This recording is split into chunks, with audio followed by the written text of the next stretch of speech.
Hi everyone, welcome back to Metanoia. My name is Carrie Jane, and today's video is going to be a bit of change of pace from what I've been posting these days.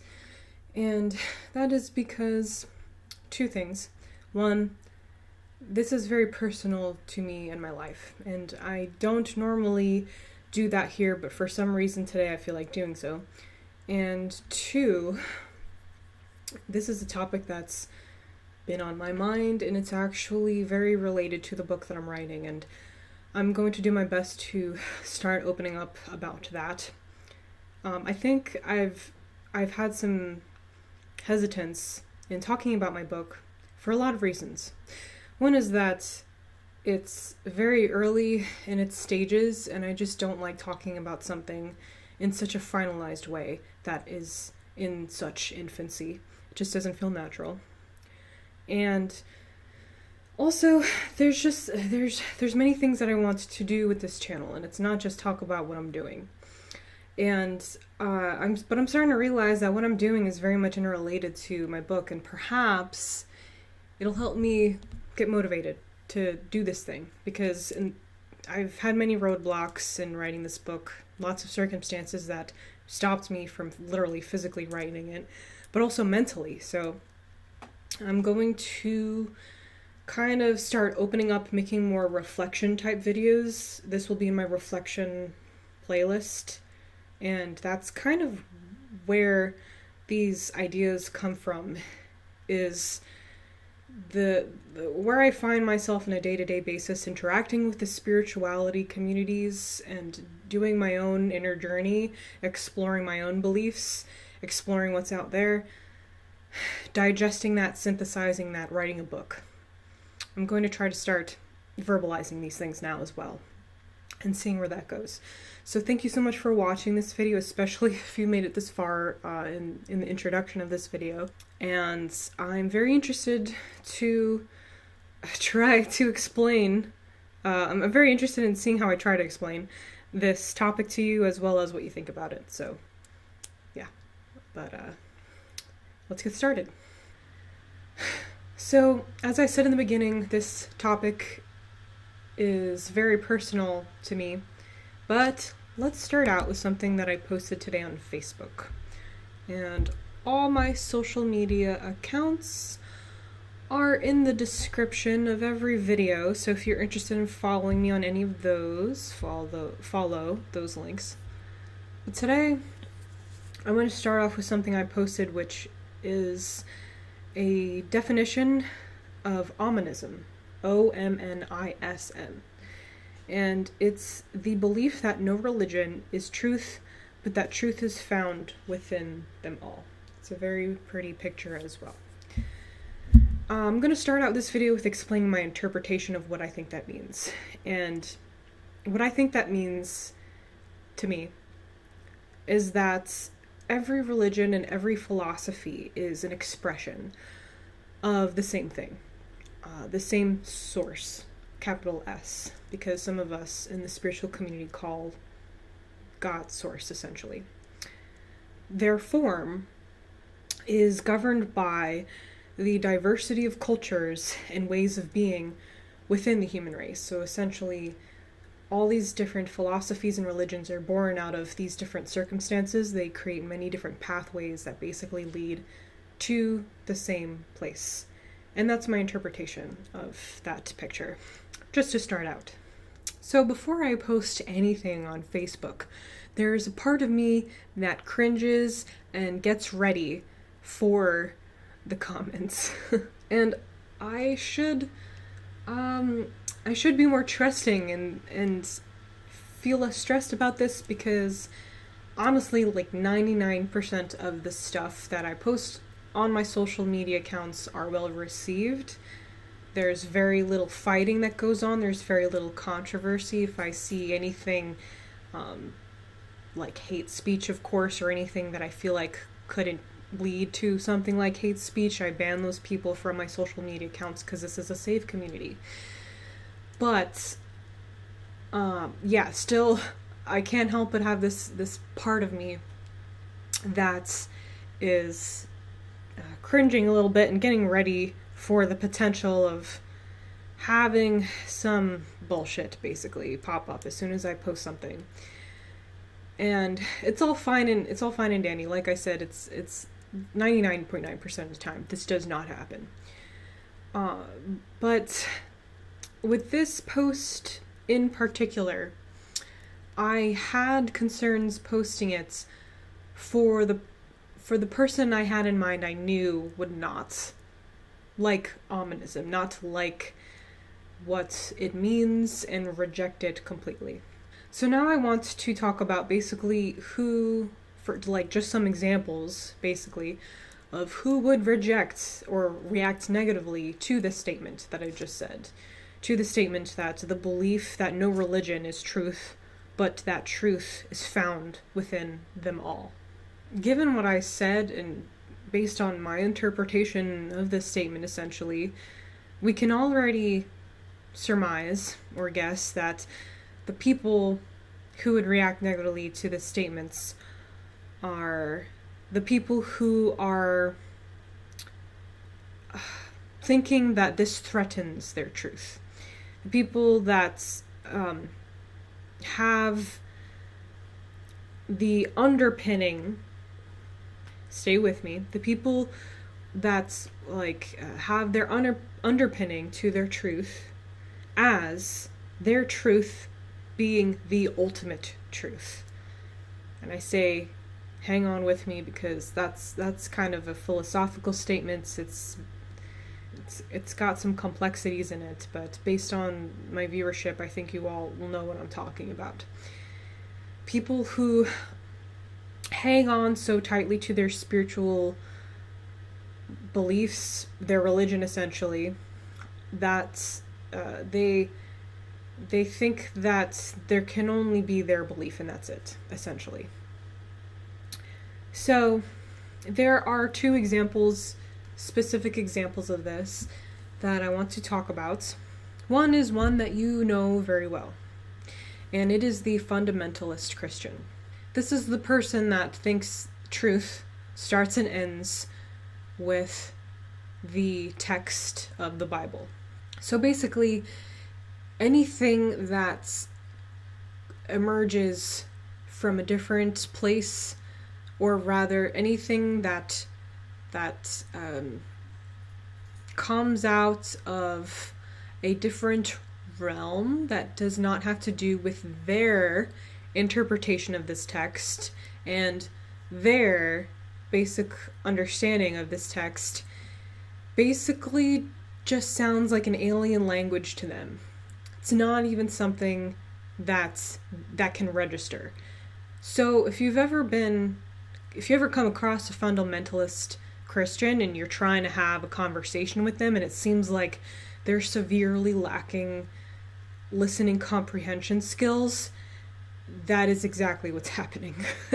It's not even that they're trying to denounce what you believe in. It's not even that they are have an evil agenda or anything. It's like they're so dedicated to this thing that can be limited to this okay, something like this big, that their psyche is so dedicated to that their interpretation of that makes it so that they cannot receive any new information and know what it is that's entering their ears. Like, it's really that basic. It's really that direct, I should say. But anyway, they are the type that would be in opposition to or even hostile against the idea of ominism because of everything we just said. Because in their minds, there can be no truth outside of their truth. The next example fascinates me to no end, and that is actually the atheist. Now, there are two different kinds of atheists that I've come across in my life. There might be more ideologies out there that I've never come across. If so, if you are an atheist that doesn't even fit in anything I'm about to say, let me know. Or if you know someone or have experienced something else before, I would like to know because I'm very curious. But there are two different atheists that I've come across in my life. And the first one is what I call, at least, the compassionate atheist. Their morality basically is to have, their morale is to have morale, if that makes any sense. It's like, well, there is no God. Therefore, if there's any meaning in my life, if there's going to be any meaning in my life, it's going to be my creation. There is no God. Therefore, if there's going to be any love, if there's going to be any compassion, if there's going to be any positive things in my life, it's going to be because of my actions and my choices, and I'm going to do the best I can. That's the kind of atheist that I know, that I've met. I really like this ideology, personally, on a side note, just because it's about compassion. It's about simply just wanting to do the right thing. Who cares if there's this, like, supreme force that's governing me? Who cares? I'm going to try to do the right thing and make a difference in the world. That's beautiful. There's another kind of atheist that I've come across who has not made this their maxim. They have instead focused on putting all their energy into fighting other religions, other belief systems, and anything that believes in anything that is non-material. And there is no focus on compassion or anything like that. It's just basically these people are angry because religion has done a lot of bad things. I'm sorry, but religion has honestly been a cancer to the human race so far. So I get where they're coming from. And these people, they're just angry, and so they decide to make it their prerogative or whatever to fight against these other belief systems, and on the argument that they've been such a detriment to us. And then that's their religion. Doesn't this sound kind of weird? Doesn't this sound like you hate religion, so you made a religion but you made a religion because of that? Like, what the heck? It is ironic. That is why it fascinates me. So because of all this, I basically see something like atheism and then something like Christianity or any other religion, just two sides of the same exact coin. It's like atheism is the shadow that is birthed out of religion. And so it's still, yet it hates this thing. And so all it knows how to do is basically, I guess, use the same limiting mechanisms as the religion to make this belief system that is against its complement, essentially, if that makes any sense. It's a duality. It's extremely ironic. It's extremely paradoxical. It's another video. It's a philosophical discussion on the concept of shadow. It's like, is shadow separate? It's not. It's basically an emanation of the same exact thing in a different light. So what are you doing, really, is my question. Is that to that type of atheist? Like, what do you know? Are you, like, does this make any sense to you? Like, why would you want to put all your energy into being a part of a religion when you don't like religion? It's an honest question. So finally, after all this, I've been preparing you for the ultimate message of this video, which is that you can't monopolize truth. What does it mean to monopolize something? In very simple terms, it means to control something. Sometimes it means to control something for your own benefit. So that would be to commodify something. Or, through this lens, it would be something that you control in order to fit within your own belief system, your own life experiences, your own anything. But, for now, let's just interpret this as control. You can't control truth. You cannot monopolize truth. And here's why. The second you monopolize truth, it's no longer truth. It can't be. Truth inherently is not something that can be controlled. If you do control this neat little thing, and it's based off of all these things, okay, and you call it truth, it's a lie. That is the message of this video. To me, this is an extremely evolved maxim.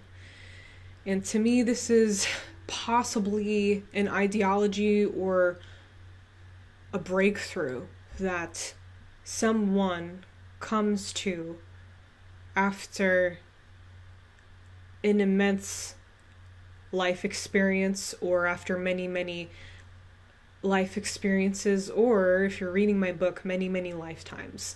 So here's the segue into my book. Some of you who know me very well already know what my book is about and basically what goes on in it, but for those of you who don't, my book is a science fiction fantasy novel about the journey of the soul. It is written in first-person point of view, and from this perspective, the reader is taken through 9 lifetimes, which take place on other planets in different civilizations, eventually ending up on Earth. The way that I write these 9 lifetimes is I have sequenced very carefully the life paths, so here's the numerology in this, the life paths 1 through 9, and I used that knowledge of the life path to design each character state, each 9 character states. And at the very end of the book, I use this quote, "You cannot monopolize truth." And here's the kicker. This is not my original thought. This is actually a quote from my dad. Rest in peace, Dad. And I've been seeing 10/26 a lot lately, which is the day he died, and because I'm a numerologist, I take that as a sign to me that that energy is around me right now a lot, and why I think it's really important that I make this video, even though it's really hard. But despite this, it's very important for me to share this message today, I feel, especially if you're watching this right now and you're interested in reading a book or a story about a soul who has to live through situations where God is money, or God is in the other, or God is not real, or basically anything that is not within ourselves already. And you want to know, after all of that, how the soul overcomes this to be of service on Earth and to do whatever it is that they're meant to do here. Which I think many of you can relate to on some level. Even if you didn't really follow me this whole video, I really think that, first of all, my story is going to be nothing like there is today, and if there is, it's very low-key. And I feel and really hope that it touches people in a way that they've been craving. It reaches them. They finally pick up this thing and say, wow, this has finally given me something I couldn't, get to or phrase or whatever on my own. Because that's what I look for whenever I digest any content, whether it be a book or an article that I read online or a social media account that I follow. And so if this sounds interesting to you, subscribe to my channel. Or if you're not on YouTube a lot, follow me on Facebook or Instagram or Twitter or what have you. And stay with me on this journey, and hopefully I'll finish this book. Hopefully I'll get the motivation to finally not be so concerned about how it looks, but that it is made. Because we do not have a lot of time here, and we all have a lot to do here at the same time. So thank you again so much for watching. And remember, you cannot monopolize truth. So with that, I bid you all farewell. I hope you're having a good week, and I will see you all very soon. So take care, guys.